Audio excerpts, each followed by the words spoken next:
As someone who mostly does tricking, whenever somebody asks me what sport I do, I'll usually just tell them gymnastics because explaining all the different nuances between the different styles can kind of be too much in a casual conversation. So in this video, my goal is to kind of explain all the different nuances between the styles because there really are a lot of different ones. I'm going to go over 4 today, and the last one, in my opinion, is by far the best, and I'll explain exactly why that is. First off, gymnastics is probably one of the most easily recognizable and most common forms of flips just because it's been popularized in the Olympics or whatever, so a lot more people have seen it. Now, obviously, gymnastics is comprised of a lot more than flips, but I only know about flips. I don't really care about the rest of it, to be honest. In gymnastic combos, they usually start off with a long run-up, and a lot of the time they'll have front flips and round-offs. Gymnastics really focuses on making all of their flips completely perfect. Gymnasts are scored based on how well they land, as well as how textbook they perform the flip. Gymnastics is most often thought of as floor skills, but it also comprises Euro tramps. The only thing is with the Euro tramps and gymnastics, I feel like the kind of coolness of trampoline is hindered a little bit just because they have to focus on making everything perfect instead of what G-trampers are doing, which is trying to fit as many flips into one bounce as possible. And this perfectly leads me into my next flipping style, which is G-tramp. Trampoline is pretty self-explanatory, and when I say trampoline here, I'm talking about those crazy kids that you see on Instagram in their backyard doing like 9 flips in a single go. This may seem similar to trampolining and gymnastics, but in reality it could not be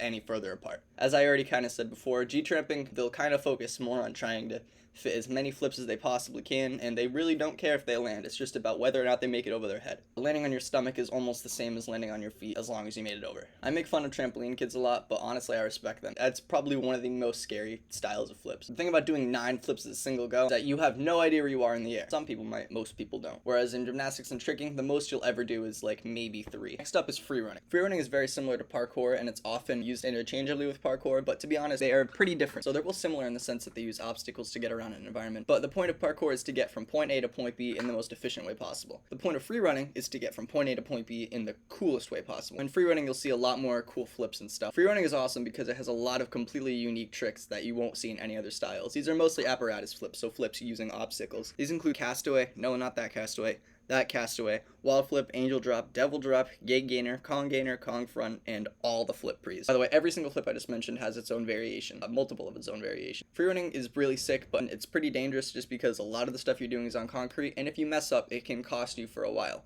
unless you're Dom Tomato.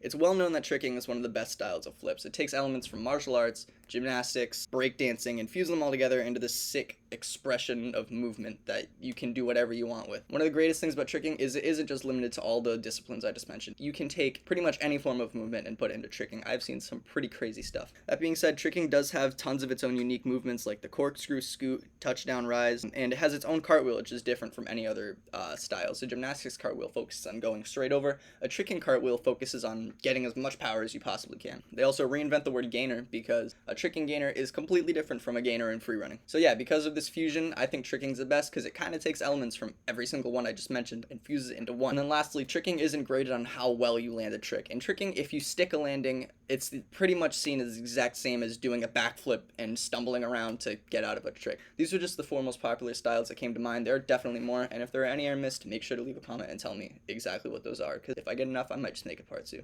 Bye.